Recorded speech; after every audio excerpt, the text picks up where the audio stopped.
Hello and welcome to our virtual event for the 2021 Solidarity Sabbath. I'm Chelsea Hedquist, Director of Public Affairs for the Lantos Foundation for Human Rights and Justice. And I have the honor of acting as the MC for today's event. I'm in the company of several talented, distinguished speakers. We have a really wonderful program in store for our audience, and we're so happy to have you here from around the globe, really. We have people from Israel, from Scandinavia, the US, and beyond tuning in. Thank you so much for joining us for this important event. For those who don't know, the Lantos Foundation has led the annual Solidarity Sabbath initiative since 2015. This initiative aims to bring people together to express support for international religious freedom, to highlight the plight of persecuted religious groups and faith traditions around the world, and to advocate for greater solidarity across faith communities. This year, we are so grateful to have the opportunity to partner with the Combat Anti-Semitism Movement to bring you a screening of the wonderful documentary, Passage to Sweden, as well as today's event.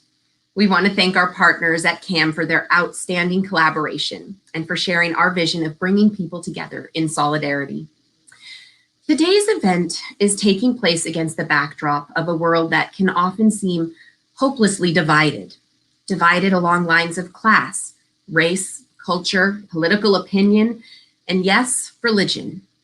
It can sometimes be difficult to get even a glimpse of solidarity amid so much division.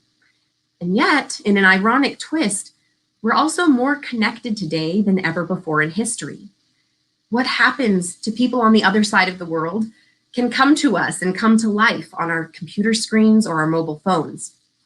Our words of support and encouragement can reach far beyond earshot. They can reach the entire world. In the midst of this time of both great division and unprecedented connection, we are so pleased to be able to share with you and talk today about a story of great solidarity, compassion, and humanity. The story of how Scandinavian countries and courageous individuals from those nations rescued, protected, and cared for their Jewish neighbors and Jewish refugees during the Second World War. I think we can all use the inspiration and motivation that I know I personally get from this example. To begin our program today, we are fortunate to be able to hear remarks from Ambassador Lone Denker-Visborg, the Danish ambassador to the United States. Denmark behaved so heroically towards its Jewish population during the Second World War, so I think it's fitting that we would begin today's event with the representative from Denmark. We are honored to hear from Ambassador Visborg, who recorded her remarks for us to share. Ladies and gentlemen, thank you to the Lantos Foundation and the Combat Anti-Semitism Movement for inviting me to give remarks at the 2021 Sabbath Solidarity Initiative. It's a great honor.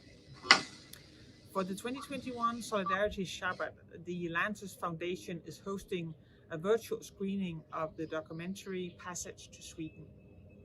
This powerful documentary is a compelling story of how the Scandinavian countries cared for and protected their local Jewish communities during World War II. The rescue of the Danish Jews in October 1943 stands out as one of the few consolations in the darkness of Holocaust. The Nazis' raid on the Danish Jews in the first days of October 1943 resulted in the deportation of 474 Danish Jews, most of whom were deported to Theresienstadt concentration camp, where 55 of them perished. But approximately 7,200 made it to safety in neighboring Sweden, the majority of them over a course of just a few days in October 1943. From the outset of the Nazi occupation of Denmark, the Danish government had made it clear to the occupying force that they would not tolerate anti-Jewish laws. Since the first democratic constitution in 1849, the Danish Jews had enjoyed the same legal status as the rest of the population. The Danish government's response to the Nazis clearly emphasized that Jews were and are an integrated part of the population, Danish citizens like all others. When ideologies clash, the individuals suffer the most.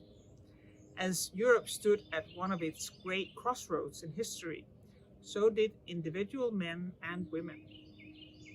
The rescue of the Danish Jews illustrates how World War II was not just a military conflict, but a conflict which forced civilian populations to make their own ideological choices. And this leads us to the question of why. Why did ordinary citizens help their Jewish neighbors? Why did Danish fishermen risk confiscation of their boats, risk arrest, or even worse, deportation to a German prison camp if their actions were discovered? There is, of course, no one clear answer to this. Some did it because they felt the German actions against the Jews violated Danish jurisprudence. Some did it based on compassion. A few did it out of financial interest. Others had more personal reasons. But one prevailing factor seemed to be the sense of community that bound the Danish people together in spite of religious and cultural differences. The Danish fishermen and other parties to the rescue not only helped the Jewish Danes escape the persecution of the Nazis, they also helped their fellow citizens, countrymen, neighbors, and friends escape to freedom. Therefore, when their fellow Danes were threatened, nothing seemed more natural to the population than saving the Jewish Danes from the fate of other, less fortunate European Jews. The urgency of the widespread reaction in Denmark to the news of an impending Nazi action against the Jews is indeed remarkable. People from all walks of life contributed in various ways, and in many cases at considerable personal risk, by warning, sheltering, feeding, or transporting their Jewish compatriots to safety, and by watching over their property during their absence. It is an inspiring story of humanity, courage, and honor. The actions in 1943 to save the Danish Jews was like a ray of light in the darkness of the 5 years of Nazi occupation of my country. An event in which we can feel pride, despite the fact that a number of our fellow Jewish citizens unfortunately did not escape persecution and death. The Holocaust, in its enormity, must stand as a constant warning of the abyss into which humankind may be plunged if the flames of ethnic prejudice and hatred are allowed to burn out of control. It takes moral courage to resist such evil. The memory of the horrors of World War II obligates us to apply the lessons of the past to ensure the basis of our future. Today, people all over the world are still being excluded, persecuted, and killed because of their faith and political beliefs, which is why we have to continue our commitment to the fundamental rights and dignity of every human being. We will have an obligation to stand up against intolerance, anti-Semitism, and racism. I sincerely hope that this documentary has underscored the importance of solidarity among people and across religious traditions. The events in 1943 is a testament to what can be accomplished when we take responsibility for our fellow human beings, even when it comes with the risk of paying the highest price. Thank you once again for inviting me to speak here today. It has been a great privilege. We are so grateful to Ambassador Visborg for setting the stage for this event so beautifully. And I now want to turn over the floor to Daniel West Cohen, the Director of Partnerships for the Combat Anti-Semitism Movement, who has been an extraordinary partner and collaborator on this event and also on other events. We're lucky to have Daniel moderating the first panel for us today. So I'll turn it over to you, Daniel. The floor is yours. Well, thank you so much, Chelsea. First thing I would like to do is thank the Lantos Foundation, our valued partner, for their incredible work and putting together this Solidarity Sabbath 2021. We're just thrilled to be a part of it, and we're thrilled to work with you on this. So please accept our token of gratitude at this moment. But now I would like to introduce our panelists. The first one is Susanna Warlick, who is the director of this incredible film, Passage to Sweden, and Hanna Scharfstein, who is an author, educator, expert on Scandinavian Jewish history, amongst many other things, and grew up in Stockholm. So Susanna and Hanna, thank you so much for being here, and welcome. Thank you. Thank you for having us. Thank you. Well, let's just jump into it. It's been a very long process to create this film, to film it, to produce it, to edit it, almost 14 years from start to finish, which is incredible and a true testament to your staying power and the importance of the message of this film. Can you tell us a little bit about what inspired you to create Passages to Sweden, and a little bit about what this long and amazing process has been like? Well, as you see, Hanna Scharfstein, she was the inspiration behind the whole thing. I had done a previous documentary called Match and Marry. She was in it. And shortly after I interviewed her, she reached out to me and said, Susanna, you have to do a film about the Jews in Scandinavia during the Holocaust. It hasn't been done. Nobody knows the story. And as you saw in the film, Hanna grew up in Stockholm. She was an Orthodox Jewish child, the daughter of the chief Orthodox rabbi in Stockholm. And there she was, having a normal childhood during the years of the Holocaust, when all the atrocities were happening around her. So it piqued my interest, but I wasn't sure if I wanted to go ahead and make a film surrounding the Holocaust. At the time I was working, and my supervisor and now friend, Mark Jordan, I told him about it, and he was very supportive of everything I did. And he whipped out his checkbook and he said, go make your next film. And he paid for us to go to Scandinavia. And I took my assistant director, Michael Schwartz, and it was Michael Schwartz and I and Hanna going around and doing this documentary. But I do want to say, let me preface, I know it's been 14 years from start to finish. At the time, Match and Marry was going on, and that was taking off. I had 3 young kids. I was working. So there were a lot of things that were going on, and this project was always on the back burner. And but if you condense the time that I actually worked on it, because many years went by where I didn't touch it, it would be a good 3 to 4 years. So just want to say that.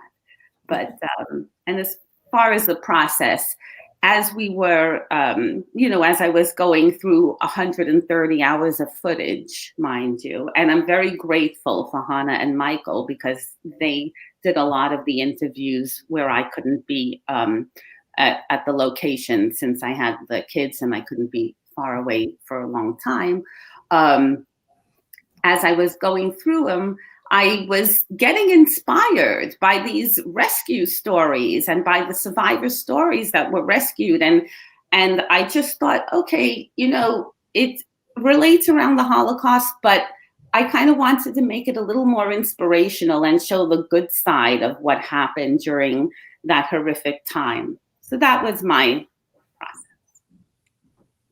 Well, that's amazing. I watched the whole film, and it's just a true testament to your staying power as a filmmaker and a creator, to get so much footage, to build a narrative over like such a long period of time, and then have it come to fruition after all these years. So well done to both of you.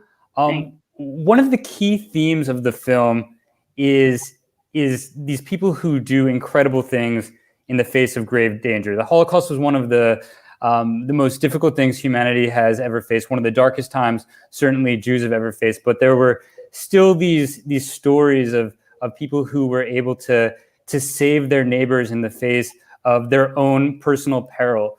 What do you think these messages, how can these messages be shared with people of today, and how are they translatable to current situations? Well, first of all, courageous people need to be remembered and honored. I mean, they are a role model for people to emulate, and they inspire others to do acts of kindness and step up and speak out against prejudice and human rights. So I feel like in these times, I feel like we're seeing it a little bit, with the protests, with people standing up to when they see injustice and speaking up, and across all faiths and religious and races, people are standing up for the persecuted and against injustices. So I feel like the stories help to revitalize, people, to help inspire them to go and do the right thing and become good citizens. I mean, I feel like we have unsung heroes in our midst. I feel like the healthcare workers were the heroes of the day, putting their life on the line to help people with COVID. I feel like the people who go off to war-torn areas and help with aid and relief, they're putting their life on the line. So all around, even in the worst possible situations, I feel like goodness comes out in people. And so the stories need to go on and inspire others to do the right thing. I was fascinated by the interviews that we had, because I met fantastic, wonderful people. And I had the privilege of being able to interview them. And since I know Yiddish and Swedish and English, I was able to speak to all of them. And I met some fantastic people. Like, for example, there was a woman, Magda Ergens, who was a young girl during the war from Hungary. And she came to Sweden, didn't know any Swedish or anything, married and got settled there. And then she decided to write children's books about the horror of war. And she wrote like 8 or 10 children's books and went to travel to schools all over Sweden to talk about what happened during the war. And then there was this Lina Einhorn, and she did a lot of fantastic works. And then there was Lenke. What was Lenke's last name? Rothman. An unbelievable thing. I just have to tell you this. She was an artist, and she became a world famous artist. Was a young girl, came to Sweden and was in an iron lung and couldn't move at all. She was so sick from tuberculosis. And the man was very kind, because she could only move her arms, and brought her paper and brought her some paint, and she was able to start making art projects. And one of the most fantastic things that she did that is like so fresh in my mind when I interviewed, it was like unbelievable. She did a painting. Imagine like a rectangle that is divided into 12, 15 small rectangles. And in each one of those small rectangles, she had a Hebrew letter. And I was looking at it and I was trying to figure out, can you read to the left, to the right, up, down, whatever? But it didn't make any sense. Nothing made any sense at all. And when I spoke to her about it, she said that was her answer to the Holocaust. There were no words to describe what happened during that era. And it was just such a very interesting project, really. I think that's so powerful. And when I hear this, and I hear the younger generations taking on projects that help remember the Holocaust, and watch films like yours, Passage to Sweden, which I think should be perfunctory for every young person to watch, to learn more about the Holocaust and the role of Scandinavian countries in saving Jews. I think that's fantastic. But as we all know through our work, unfortunately, a lot of people, particularly younger generations, don't know enough about the Holocaust. And a recent claims conference survey said that 63% of people between the ages of 18 and 39 don't know that 6 million Jews died in the Holocaust. So what are your hopes for this film in changing the statistic, in righting the ship and making sure that younger generations and really all people of conscience learn more about the factual aspects of the Holocaust? Yeah, through media, people are learning more. But when I made the film, I always tried to make it for a universal audience. And the thing about this film is that since it is focusing on the Scandinavian countries and Germany and Budapest, I feel like I can target audiences that are not necessarily Jewish, but that might want to learn something about their own countries and maybe even take pride of what the country has done or these individuals have done. And, while they're watching the film, you can't help learning more about the Holocaust. So I feel like I can target many different audiences with this. And yeah, I would love to get it into schools, and I would love to get it onto PBS. And we submitted to film festivals, but while we're waiting for film festivals and PBS and all that, I've been contacting companies and organizations such like yours who share the same messages in their mission statement that might work with the film. And if I can bring it to those organizations and they can use it to complement their education that they're already doing, or to inspire their workers or members to just be cognizant and more tolerant, and just be a good citizen and help others regardless of race or religion, or and that's my hope for the film. And right now, so far, people who have seen the film have learned something. Even historians have said, "Oh, I didn't know that." So right then and there, it's good that it's educational. It's totally an educational film. So yeah. And I think there's so many great messages from this film. And if you haven't watched this already, to our audience, everyone should watch it. As I said, it should be perfunctory viewing for all of humanity. But is there a key message, Susanna and Hannah, that you think people should take away from this film? If you were just to kind of whittle it down to one key message, what do you want people to take away? My key message is that no matter, what dire circumstances, what horrific things are going on in the world, decency and humanity still exist. And people really, do selfless acts, and something comes out in people. Goodness comes out in people to help their fellow man. So that's, I want that to come out. Everybody has a little rescuer inside of them. Everyone has goodness inside of them. If they can even just help one person or once in one situation, it's a whole inspiration. So I like the inspirational part of the film, basically. Like you cannot believe, these people put their lives on the line. And I also want to emphasize, as you saw in the film with the Danish king, leadership really matters. I mean, when you have a leader that sees the injustice of things going on around them, and a good leader can inspire just ordinary people to do extraordinary things, and to make people come as a community and feel like they're doing the right thing. So that story really, resonates with me the most. So that's what I feel like is the message. After you, Hannah, please. Yeah, Elie Wiesel, who is the author who really publicized what the Holocaust was all about, he was the first one to really write a lot about it. And he said something that's very, very important that comes in with all of this. And he said, one of the greatest dangers in the world is passivity. Right. When you're passive and you don't get involved in things, that is extremely, extremely dangerous. And all that was kind of like picked up by an organization in Stockholm. Of course, having lived in Stockholm as a child, Stockholm is still very important to me.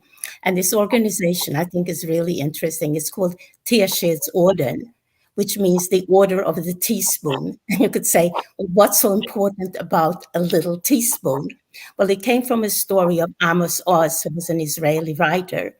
And he said that people can react in different ways when they see a calamity. So let's say that there's a big fire, and the first person that walks past it, or some person that will walk past it, will say, oh, a fire, that's dangerous. I'm getting out of here. Totally, like, this has nothing to do with me. I'm getting away from it all. And then another person comes who is a bit more concerned and says, wow, I think I'll go home and write about it. I think maybe I would even like put it on the media. People should know about it because this is not a good situation. So I have to let people know about it. It's something that I shouldn't keep just to myself. But then there's the third person, and he comes by, and this is the person who takes action. So he could take and say, I have to do something. What can I do? And he sees a bucket, and he fills the bucket with water, and he spills it on the fire. And of course, there isn't much you can do to the fire with a bucket of water, but it's something. And then somebody else comes by and says, oh, I also want to quench the fire. And I can't see a bucket. And he finds a glass, and he says, well, even a glass is good. And then the third person comes by and says, I want to do something, but I have nothing. You know what? I have a teaspoon in my pocket. I'll take out my teaspoon and I'll put some water on it and I'll spill out the water. Now, this became a whole big organization in Sweden that really took off, which really should be taken off in other places as well. And with this order of the teaspoon, they produced teaspoon earrings that people wore. They produced jewelry that people wore. They put pins in their lapels. And the idea being that even if you stop to do something, any little thing, any of us, no matter what it is, it's meaningful. So I think something like that can very much come out from your beautiful documentary, Susanna. Thank you, Hannah. Thank you. Well, I really love that sentiment, and I've worked in human rights all over the world. And one of the things that I've noticed is that what allows evil to fester, it's not just people promulgating evil; it's the people who look the other way and are indifferent towards it and don't do something. And then there's a second part of that. The best way to do it is if everybody just does their part, just keeps their side of the street clean or cares or makes some sort of difference however they can. This is the greatest thing I think we can do to fight hatred of all sorts. But that's just been my experience. But it sounds like it's similar to what you're saying too. I see that we have a question from the audience. And before we dive any further, I think we should ask it. So here's the question for both of you. What is something new or surprising that you learned about this era through your interviews and research that you didn't already know? Well, I was amazed at how positive people were about starting a new life, that they did not get drowned out by all the horror that had happened to them, but they were courageous and they thought that life has to go on, and they took a deep breath and they started life again. And many of these people began new lives in Sweden because they were rescued there with the white buses. That was somebody else that was very important, Volker Bernadotte.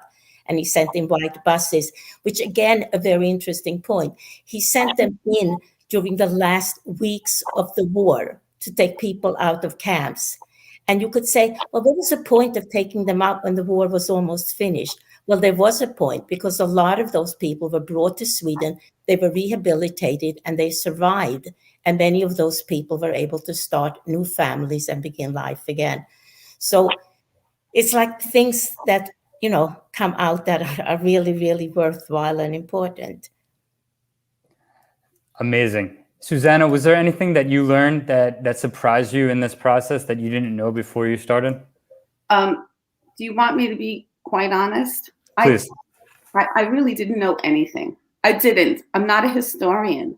And I knew, my Holocaust history in general terms. I did not know anything about what happened in Scandinavia. And Hannah was right. Nobody knows about it. So doing this documentary has been the most educational experience of my life, I have to say, because I learned such a great deal. And even through the interviews and going around, of course, I had to do research to make sure everything was correct. So I can say I can talk about Scandinavia as much as Hannah can now. So yeah, but I really had a wonderful learning experience throughout the whole process. And I'm very grateful that you brought it up to me, Hannah. I'm very grateful that all the universe was aligned that I could do this film. So thank you. Well, it was exciting. It was really great. Thank you. I feel excited talking to both of you about this. And I do have a question. It's a question that I have, and it's a question I saw that just came from our audience. Why do you think Scandinavian countries treated their communities so differently than other European countries during the Holocaust? I think part of it is the history of the Scandinavian countries. Since 1814, since the Napoleonic Wars, Sweden has not been in a war, and Denmark hasn't been in a war. These are not countries that were interested in fighting. They were really interested in just living in peace and doing their thing. So I think that has quite a lot to do with it. They're kind of separated from the mainland of Europe. So it's like a world of their own in these Nordic countries. Life was peaceful. I think that in Sweden in particular, I mean, I think it goes for Norway and Denmark too. People are very into being honest and being decent and living according to moral codes. Like, for example, you could go into a store, and that has happened to me, and you buy something and you forget the package and you walk out. And then like an hour later, you remember, whoa, I didn't take the strawberries with me. And then you go back and guess what? The bag is in the same place where you put it. So it's people that have this idea of decency, of being good, of being kind, of not taking advantage of somebody else. That's part of the culture of those countries. I think that has a lot to do with it. It's not like a dog-eat-dog world. It's a world of, I appreciate nature. I love nature. I love everything out there, everything that's free for us. I love good food. I love health. And I am tolerant of all the people around me, and we're nice to each other. I think that's part of the heritage there. And I think that's an important lesson everyone can learn, particularly at this moment where our world seems to be very fractured and divided on a lot of different fronts: religious, ethnic, racial, socioeconomic. Be nice to each other, listen to other people. I think that's a very important message. But because you both have this incredible historic perspective, I wanted to ask you, anti-Semitism is still a problem. I mean, we're seeing it more today almost than ever. How is it the same as it was when this film took place in World War II, during the Holocaust and right after the Holocaust? And how is it different today? To me, it's completely different. The last time I did tours. I had a tour company, and I did tours of Scandinavia for 25 years. So I was really involved in that. And 2006 was my last tour. And then I was invited to be in charge of a tour in 2019. And I came back, and I could not believe that this was the Stockholm of my childhood. I absolutely couldn't believe it. It was so different. There were so many languages spoken, so many immigrants. The country was just a totally different world. It had always been a very homogeneous country, and now they brought in a tremendous number of immigrants to these countries, and you could feel it and sense it. So it was just a different culture now. It's totally different. It's like any other big city in any other town, in any other country. And it's brought about a lot of racial tension. It's brought about a lot of strife, a lot of difficulties, poverty, I guess, to some extent. But differences in languages, differences in cultures, and it's become very, very complex. And then people come from their own native country with their own ideas embedded in them of hatred and animosity, and that spreads quickly. That's how I see it. Susanna, what have you got to say? No, I did a little bit of research, and I saw that Sweden is trying to,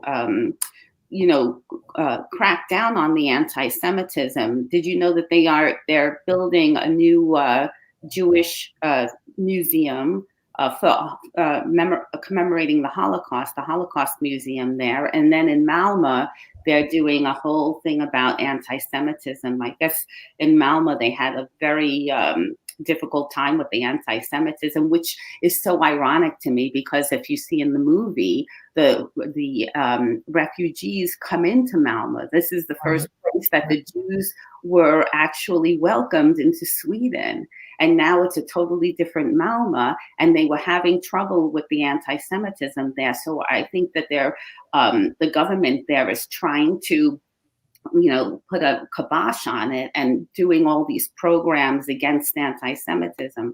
So yeah, you know what my thing was when I was doing the film, I was just wondering, the Scandinavian countries, Sweden and Denmark, was so good to the Jews that I was perplexed. Why isn't there such a greater Jewish community in both of those countries? You would think that the Jews would feel comfortable and safe being in those countries. So I couldn't understand that.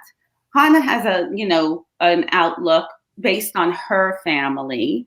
And should I say it or you want to say it? No, you can say it. That's fine. Well, from Hannah's perspective, if you are a more religious Jew, if you stay in the country for long, you tend to get assimilated and you start to lose your Yiddishkeit, as she says it. And so that is what propelled some of the more religious Jews to leave the country. And I guess the Jews that did stay in the country, yes, they did. They were assimilated, and they are not as religious or practicing right now. So I just, I would think that an Orthodox Jew might feel more protected in these countries than, perhaps going back to Poland. That was just my idea. I want you to understand what being a member of a minority group was in my days. I lived in Stockholm, which is metropolitan. This is a big, big metropolitan, gorgeous city. At that time, I think about at least 500,000 inhabitants there. I was the only Jewish child in my school. And in the whole city of Stockholm, there were only 2 other Jewish girls that lived in other parts of Stockholm. There are 14 islands in Stockholm, but they lived in the other parts there. So it's a minority of a minority. It's like unbelievable. But today, it's really, you don't even feel like you're really in Sweden more in Sweden anymore, because the Swedish culture is being undermined in many ways. And there are lots of people in Sweden concerned about that, because national holidays are no longer so exciting because there's so many different groups of people there. So it's not this homogeneous country that when it was Midsummer Night's Eve would put up the Midsummer Night's pole and everybody would sit down together and sing songs. That doesn't exist anymore because the other cultures don't appreciate it. So it's just a conglomeration of people. And when you don't have a homogeneous society, it's really difficult to have peace and understanding and so on. And that's why we need a tremendous amount of work to make people come to a point where they can learn to tolerate each other and have compassion for each other and respect each other. This is very important. I think that's an extremely important message of communal tolerance and interfaith tolerance and religious freedom and understanding of each other's shared past. I see that we are running out of time. So in the last minute, I'd like to ask each of you if you have any closing remarks, and also ponder this one question, which I hope our audience will also ponder, tonight when they're at their dinner table. What is the correct age to teach people about the Holocaust, and when should they do it? So in Jewish teachings, there are many wonderful, wonderful individuals and rabbis that have spoken, for example, of the importance of youth. And they speak about, in Pirkei Avot, which is the teachings of our fathers, how much more eligible the writing is, how much clearer it is when you write on a clean new sheet of paper. But if you write on an old crumbled piece of paper, it's very difficult. The same thing they teach in the Talmud, that you should teach your young, because what you teach something to a young person remains with them. This becomes part of them. And if you know anything about educational psychology or anything about education, you know that young children are wonderful in the sense that they're trusting, they're open, they're receptive to new ideas, and they everything that you tell them, they believe you. They have a tremendous openness about everything. They don't have prejudices shaped yet. They don't have intolerance, and they can learn very quickly. So you have to start at the time when they're preschool children, even the very, very early age. And I think one of the important things that they have at the Wiesenthal Center, for example, the Museum of Tolerance, is words, how important words are, how to help children understand that certain words can bring out peace and nice dealings with other people, whereas hurtful and painful words can really be destructive. And starting that even in preschool, little children can understand that in playing, in learning how to share, in learning how to do things. And I think that Sweden, again, back to that, again, back to Stockholm, they had a program that was developed that was called Levande Historia, which means living history. And the first one in the 1990s, when I came back, I was astounded that Sweden had produced a book about the Holocaust, and they distributed free to all people in the country and all school children about the Holocaust so they could learn about it. The only way people can understand things if they have an opportunity to learn. And then I don't know if you know that Spiegelman, remember Art Spiegelman? Of course, he wrote Mouse. Exactly. So I think that book, he was born in Stockholm. Did you know that? His parents were Holocaust survivors. And he wrote that book, was about his father's experience. And I don't know how many people even know about that book. And that book is marvelous for young people. It's like a graphic novel, and it really gives you a good education. You really have to learn things. You really have to know about things. Like I said, it's Tierschutz that I spoke about before. They have picnics in Gothenburg where people get together and they just socialize. People have to get to know each other under pleasant circumstances. But I think that there's nothing like childhood education beginning in preschool and being very careful with how we deal with each other. I mean, I know that the anti-Semitism and the Holocaust are very dangerous things, but so is bullying. And bullying comes about when children are young. So whatever we can inculcate in our children when they're young about being compassionate and caring and noticing what's happening around them and being helpful and cooperative and supportive and so on, that this will last them for a lifetime. And I think that's the most important thing to do. I completely agree with you. And I'm very glad that you brought up Art Spiegelman's Mouse books, because actually when I was 11 and 12 years old, that's what really gave me, I'm the grandson of a Holocaust survivor, but that's also really what gave me the window and insight into the world of the Holocaust, because it was spoken and written in my language with pictures and with metaphors that I could grasp as a young person.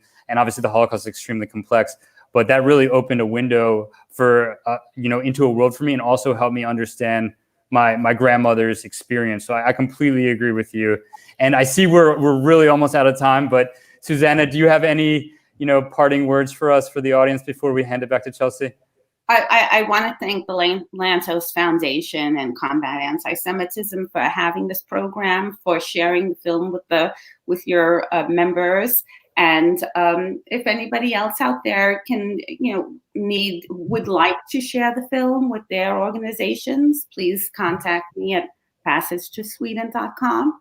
And thank you all for participating. I really appreciate it. I'm very grateful. Thank you. I just have another comment. Young children are interested always in heroes. And one of the big heroes that came out of World War II was Raoul Wallenberg, who also again came from the Stockholm area, from Lidingö. And he was instrumental in saving literally thousands of Jewish people in Budapest, single-handedly. Though he wasn't an ambassador, he just picked up the task. Don't tell the whole story, Hannah. Let them watch the movie. They'll have to see the documentary. It's a cliffhanger. It's all in the movie. Watch it. In the movie, okay. Well, that's important for children to see, to learn about individuals who were actual heroes, who did things beyond what they thought they could do. I think that's very important. We interviewed somebody who would go into the schools and talk about Raoul Wallenberg, and one of the comments one of the children said to him, "Wow, this is like a Rambo story, but with no guns." So that was very cute. Well, Susanna, Hannah, thank you so much for your time today. I encourage everyone to watch their incredible film, Passage to Sweden. And thank you again to the Lantos Foundation for putting together this incredible Solidarity Sabbath. So back over to you, Chelsea. Thank you so much, Daniel. And of course, Thank you so much to Susanna and Hannah for your incredible insights, both about the film, but also it was such a wonderful, wide-ranging conversation. I hope many people watching have already taken the opportunity to watch Passage to Sweden, but I just want to echo what Daniel said. If you haven't had a chance to watch yet, please do so, make the time. It's well worth the hour it will take, and I think you'll be very changed by it. We're now fortunate to be able to turn our attention a little bit away from the past and what happened in Scandinavia and towards the present and even the future. I'm delighted to introduce Dr. Katrina Lantos Sweat, president of the Lantos Foundation, and really the person who in many ways spearheaded the first ever Solidarity Sabbath back in 2015 and has been the driving force behind the initiative for the past several years. Dr. Lantos Sweat will be moderating our second panel today, and we're glad to have her with us. So Katrina, the floor is yours. Thank you so much, Chelsea, and thanks to all of you who are joining us for our Solidarity Sabbath program. Before we go to the panel, I'm very proud to introduce a short video from one of my personal human rights heroes, Rabia Kadir, an incredible leader and fighter who has made unimaginable personal sacrifices in her struggle on behalf of the Uyghur people, who are the community today in our time facing crimes against humanity and, yes, genocide in their homeland. Rabia has received many high honors and awards in her life, but I think the one that means the most to her is the unofficial title bestowed upon her by her grateful fellow Uyghurs as the mother of the Uyghur people. Please let's listen for a moment to a short video message from Rabia Kadir. Sabtaşlar, biz Uyg'urlar bizni hech kim bilmaydigandek, bizga hech kim yordam qilmaydigandek shundoq bir davrlarni boshdan kechirgan.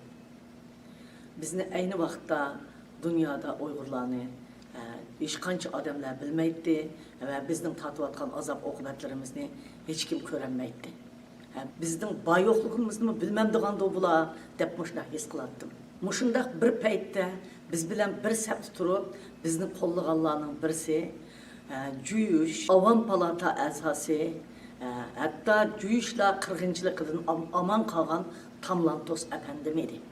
Men turmadan chiqqandan keyin Lantos apandim meni xuddi o'zining ko'ni do'stlarini kutib olgandek kutib olib, biz bir safda Uyghur davası ve bütün dünyadaki kişilik hukuk davalarını birlikte davamlaştırdık. Lantos efendiminin bizni qo'llashi, bizni yetaklishi mushu bizning davarimizda intayin cho'ng burilish yasadi. Hem bugungi davoyimizning bütün dunyoga anglashida nihoyatda cho'ng to'p qo'shdi.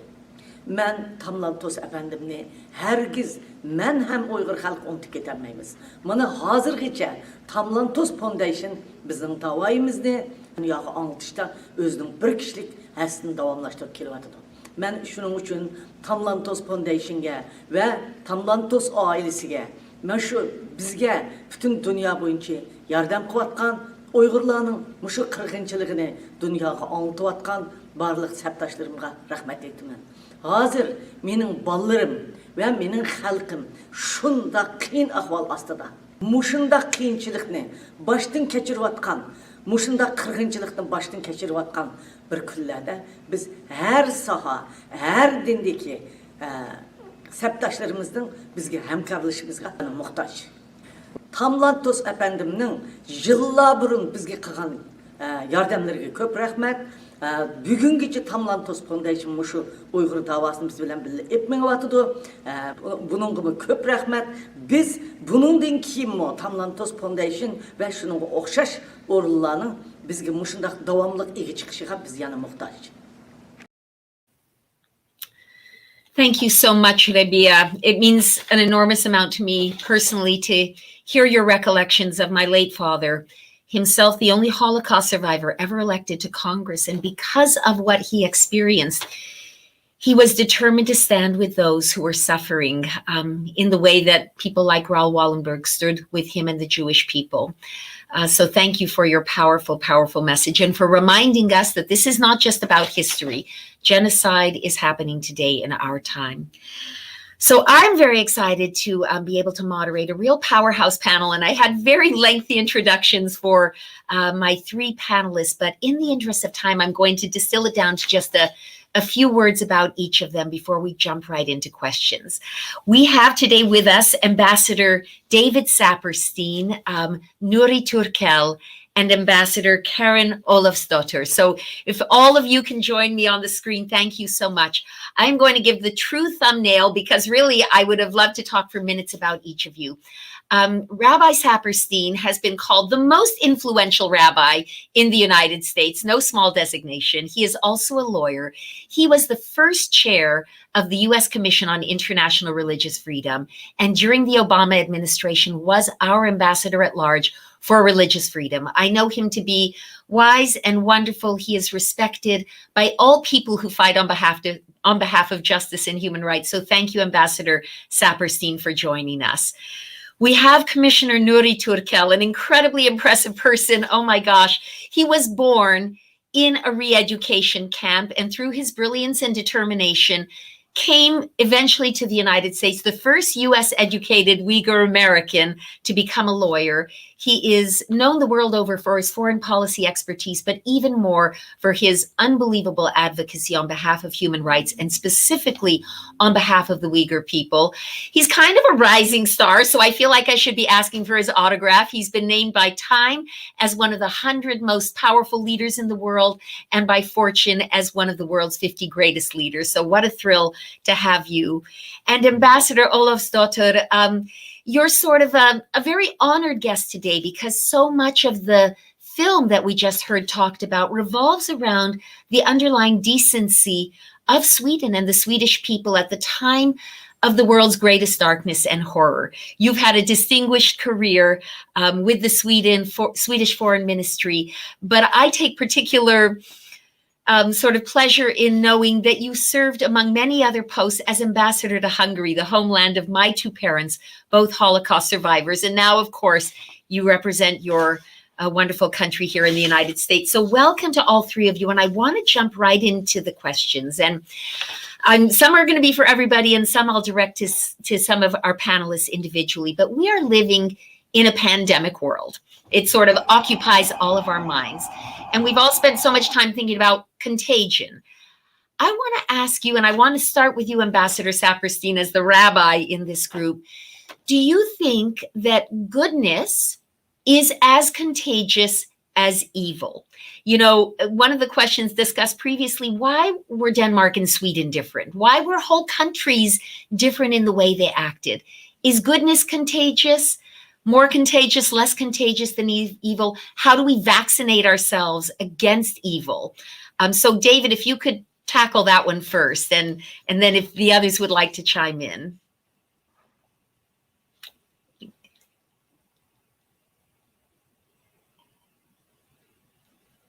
Okay, I think you are muted. So we're going to have to unmute you, Ambassador Saperstein. Okay. I didn't realize it had been muted. Thank you. It's really an honor and a pleasure to be here. Katrina, thank you for your own extraordinary leadership in so many realms, in government-related entities and in the public sector. The Lantos Foundation, you know that I had the pleasure and honor of working with your father for a number of decades, and it is precious to me to be here with two such distinguished panelists on this celebration of a film that is a remarkable contribution. Is really special for us.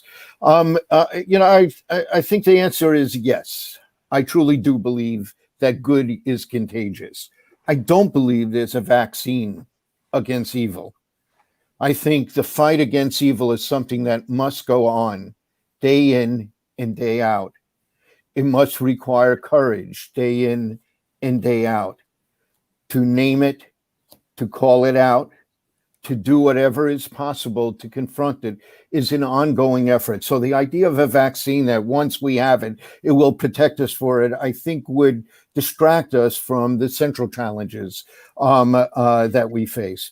But I truly think that modeling what it means to be good, what it means to have that courage, can inspire other people, can help build coalitions of decency that working together have the ability to transform the world to a better place. So a little bit of yes is where the goodness can be contagious. But evil certainly is contagious and cannot be combated by a vaccine, but by consistent, diligent efforts of good people. Spoken with wisdom, Rabbi, spoken with wisdom. Nuri, all of us, and today on our Solidarity Sabbath, we're very focused on the Uyghur community. It is the first genocide of this new century that your people are facing.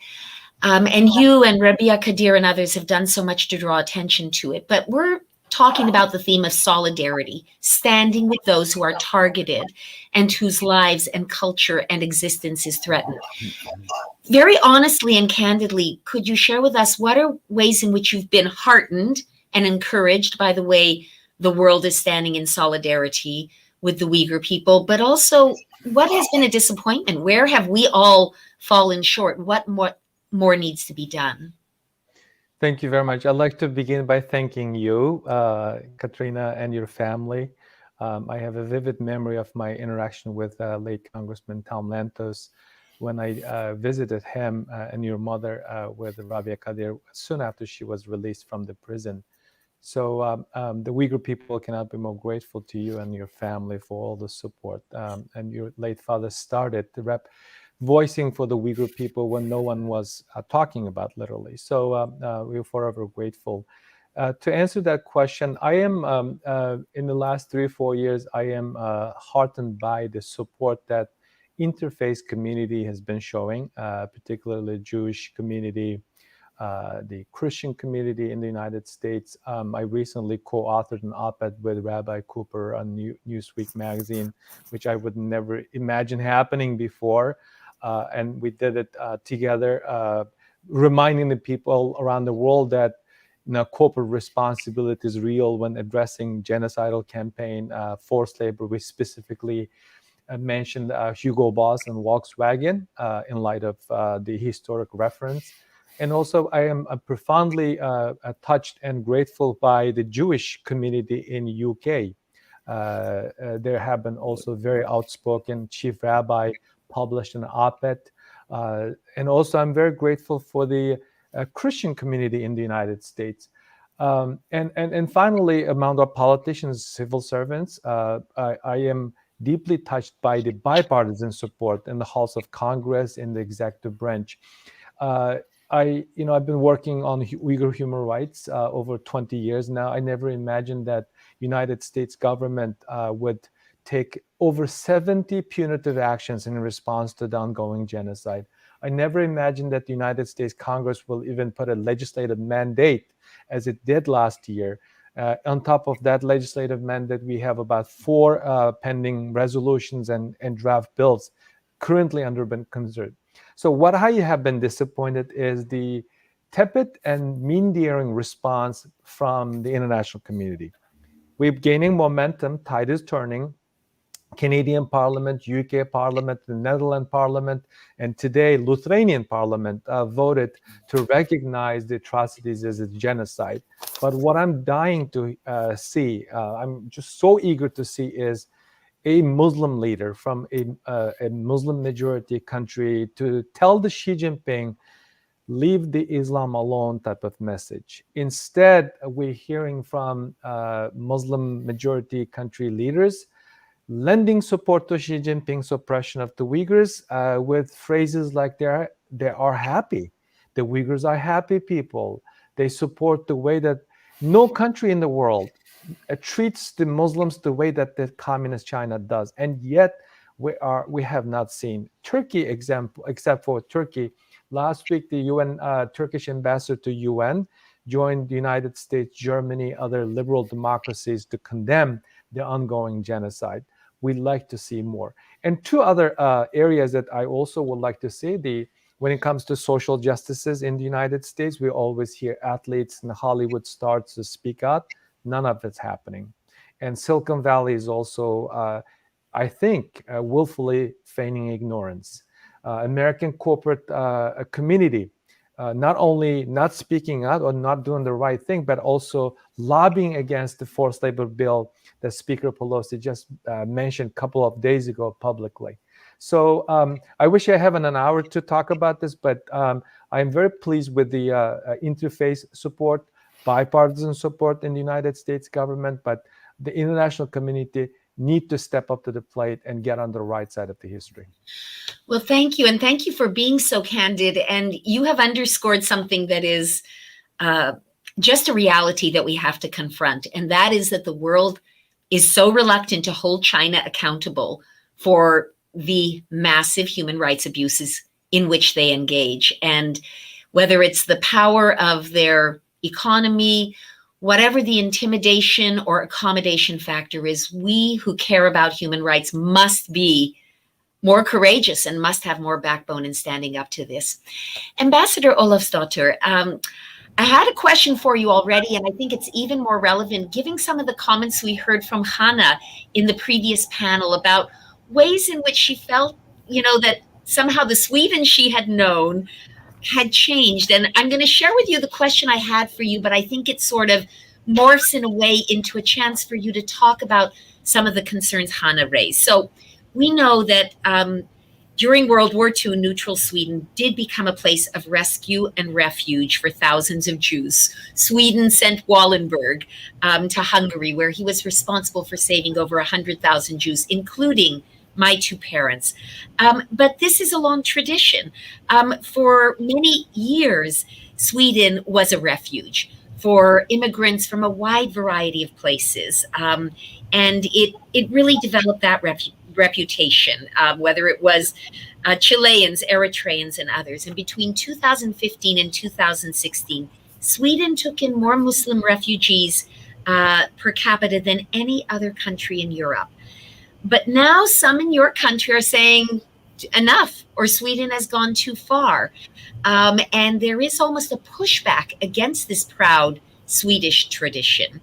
So I guess the question I have is, can the country sort of use the example of its extraordinary record during the Second World War to inspire more solidarity today among Swedes of 2021 towards people today facing very dire circumstances?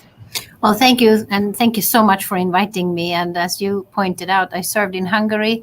It was an honor for me to get to know your family there when you visited. And also I was there. It was the centennial of the birth of Raoul Wallenberg, and of course the commemoration of the deportations from Hungary to the concentration camps. So it was a real honor for me to serve and to highlight the atrocities of the Holocaust. So this has meant a lot for me in my career, and it's something that I cherish very much. So, well, as you said, the tradition of openness has been long-standing in Sweden. Up till the 1970s, we had huge influx of labor. And of course, you can say it also was a result of the Second World War, where we were not part of the war. We were neutral. So after the war, when Europe was going to be rebuilt, we really needed labor. So we had lots of ethnic groups coming to Sweden then, and has really done a fantastic contribution to our country. And Swedish people in general have been very open and very proud of our capability of helping people in need, taking in refugees, and having large groups of asylum seekers coming to our country. And we're one of the most economically developed countries in the world. So people have generally felt that this is something we should do. This is what you do when you have that economic possibility. Then of course, in the years you talked about, we had the war in Syria. And Sweden attracted most refugees from Syria in Europe. One reason was that we have a generous society, generous welfare system, but also we said that refugees from Syria would get permanent right to stay. So of course it became a huge pull factor. I remember this. I was in Sweden serving at the time, or working at the time, and I remember that Swedes were quite proud of what we could do. But it became 160,000 people coming in a few years. It became an enormous burden of society. And I also think many people thought that we couldn't provide for these people in the way that was, dignified. So that has been a lesson that we can't face that responsibility alone other countries in Europe have to take their responsibility and also helping people. So right now, of course, we've had the pandemic, so now very few people have come. But we are, becoming more restrictive to be able to handle it. So the big political question in Sweden today is integration. It's not migration as much as integration. How do we make sure that the people who have come to Sweden become integrated in our society? So it's in a way a different issues today that we are talking about. And I've learned that, we are much less prejudiced today than we were, let's say, 40, 50 years ago. Swedes in general are much more accepting to different cultures. One of the countries in the world where people travel the most. I think we have most sushi restaurants per capita in Stockholm. So we really love. I'm a sushi fan. I'm coming. Different cultures and so on. And people are favorable of having a foreigner marrying into their family and so on. But I think what people, in 2015, 58% of the population thought that the level of immigration was too high. Or, yes. Now it's 70% who believe that it's too high. So you see, I think we have realized that we couldn't handle and prepare ourselves for the huge groups that came. So there's no discussion basically in Sweden that we shouldn't continue to, take in refugees and be generous. It's the amount of people that we are talking about that is hard. And when it comes to your question about learning, I will be quick here. I think, and Hannah also explained that a bit, the actions we are taking. For instance, we have seen the rise of anti-Semitism. And as was pointed out, people learn when they are young. A lot of the people who come to Sweden comes from areas in the world where you have basically state-instituted anti-Semitism, for instance. That's nothing that changes when you cross the border. Yeah. So, and that's what we've seen. So we are taking very strong measures now to, combat this, to educate ourselves. It was a big push done in the year 2000 when we had the Holocaust Remembrance conference in Sweden.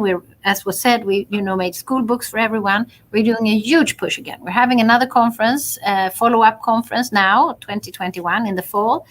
We're having a new museum. We're doing huge education pushes, both to teachers, to the police, the prosecutor's office, etc., etc. We're working with hate crime in a much tougher way.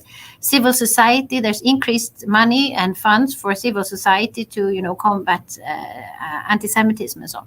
So we are taking a lot of measures. This, of course, is nothing you change overnight.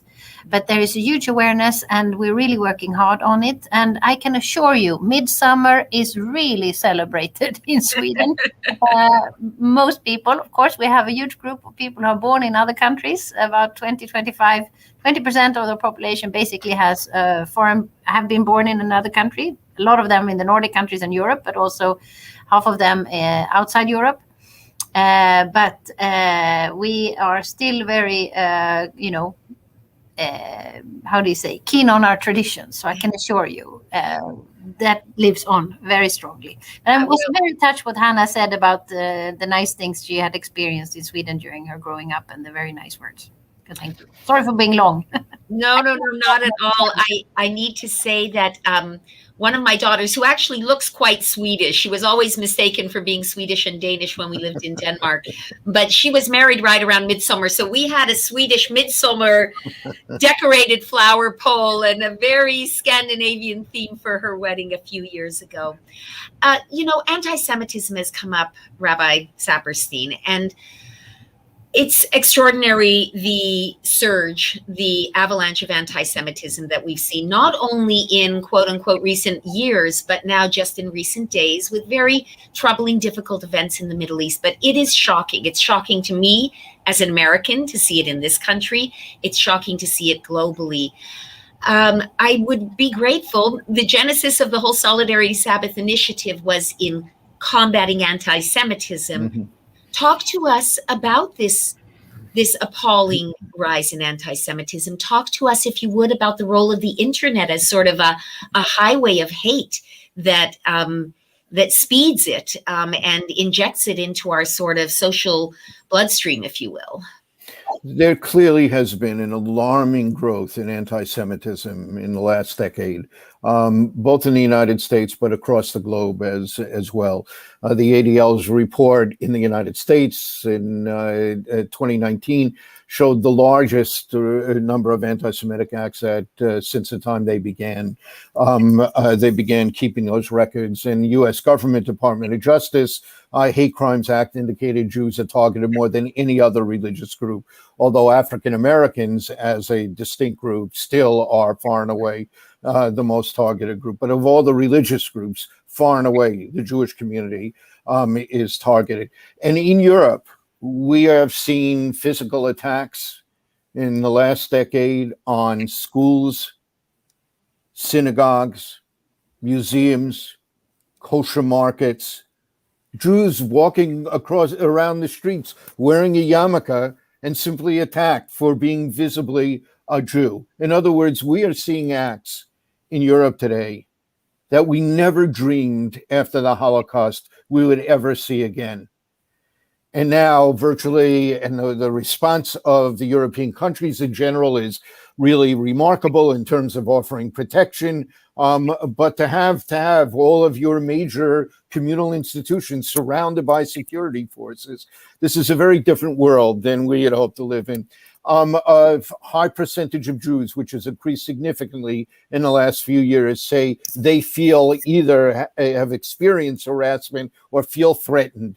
At rates that are just 10 years ago, we just wouldn't see anything like it. I will point out, Ambassador, that in the ADL's Global 100 ratings, I believe Sweden, which measures anti-Semitic attitudes, has the lowest number in Europe, in one of the lowest numbers. Its index number is 4% in 2019, its 2019 study, compared to 48% of people in Poland holding on the 11 measures that the ADL uses to judge anti-Semitism, that they believe those measures, too much control of banks, too much control of media, too much more loyal to Israel than to the country that they live in. It goes 11 measures. The 4% in 4 index number in Sweden, 48% in Poland, 46% in Ukraine, 31% in Russia, the 3 countries that have seen the greatest increase in the last 4 years from the 2015 report. And in Hungary, 42%.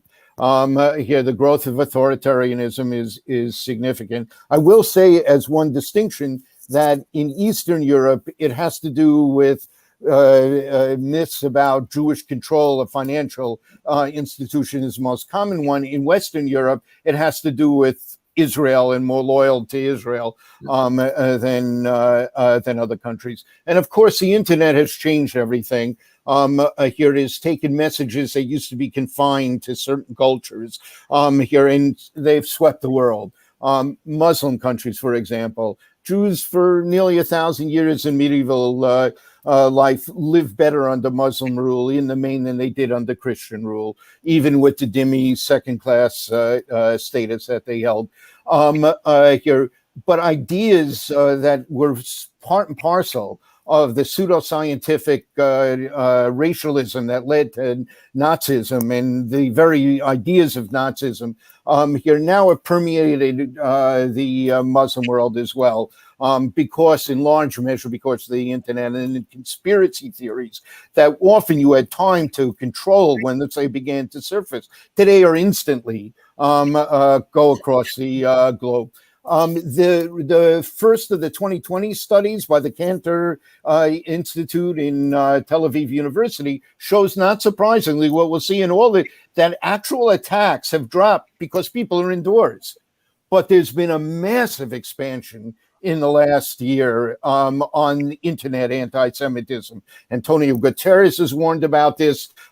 Here, studies have documented this. You've seen some of Twitter and Facebook and others grappling with how to contain hate messages, but anti-Semitism, that Jews started the COVID-19 epidemic, that it's all a conspiracy here, that it was ultra-Orthodox Jews or Jewish doctors who are harming people. All of this is spreading all across the globe. So it really is a frightening time. And just as Nuri said so eloquently about the need for all good people of conscience to stand up when any group is being attacked by this, we deeply appreciate the response that we're getting from some of the tech companies and from so many good people, such as those represented by the Lantos Foundation and by the people who've gathered here, to say we have to take measures to work together to stop hate crimes. If any group can be targeted for hate crimes, then every group is vulnerable. Thank you so much. We are nearly out of time. And so I just want to thank each of you for joining us today. I want to thank you for modeling in your own lives and in your work what it means to stand in solidarity. It's sort of that fundamental recognition of our shared humanity, that what unites us is far more important than what divides us, and that faith, the faith of devout Muslims, of devout Jews, of devout Christians and Hindus and many other people teach us these basic values of respect for life, respect for one another, kindness and goodness, and recognizing that we are indeed our brother's keepers. And so somehow we have to find and hold on to that thread of solidarity as we navigate our way through this very difficult world. But each of you in your own way are leaders doing this and showing the way for us. So we thank you. And with that, I'm going to turn the floor over to Chelsea for some final remarks. Thank you all for being with us today. Thank you. Good to be with you. Thank you. Thank you so much, Katrina. And of course, thank you to Ambassador Saperstein, Ambassador Olafsdotter, and Commissioner Turkle for a fascinating panel discussion. You've given us a lot to ponder. Obviously, there is some cause for celebration about some of the ways in which we are seeing solidarity, but also a lot of cause for concern. And I think you've given us all a lot of motivation to keep fighting the good fight, to continue showing solidarity to those around us. I just want to quickly thank all the panelists and all of the moderators today, and again, recognize our wonderful partners at the Combat Anti-Semitism Movement. I also want to thank our fantastic technical team and all of my colleagues at the Lantos Foundation. These people have all been vital behind-the-scenes contributors to today's event. As we close today, I just want to quote the words of the Foundation's namesake, the late Congressman Tom Lantos. On the occasion of the 5th anniversary of the signing of the International Religious Freedom Act, he said the following: "Freedom of religion and conscience are the cornerstones of liberty and democracy. If we succeed in promoting religious liberty, we will not only bring an end to unfathomable human suffering, but we will also advance the development of democracy, and we will promote other fundamental human rights." We are so grateful to all of you who have joined us today in a true show of solidarity for the noble cause of international religious freedom. I know Congressman Lantos would have approved wholeheartedly of this gathering, and I hope we can all go away from this event a little more inspired and a little more committed to following his example of standing in solidarity with those who need our solidarity most, despite our differences. I want to strongly encourage any of you who have not yet had a chance to watch Passage to Sweden to do so. The film will be available for screening through May 23rd. And I also want to mention something else exciting, which is that the incredible Oscar award-winning documentary, The Last Days, which actually features Congressman Tom Lantos and his wife Annette, is now available to stream on Netflix. This is a powerful film that tells the story of 5 Hungarian Holocaust survivors. It's a deeply moving testimony of that dark time in history, but it's also a tribute to the unbreakable spirit of the 5 individuals it profiles. If you haven't seen it, I highly recommend adding it to your queue. So that's 2 recommendations for outstanding films that really, I think, will change you in significant ways. Thank you again, everyone, for being here today. Be well, continue to stand in solidarity, and we very much hope to see you next year for Solidarity Sabbath 2022.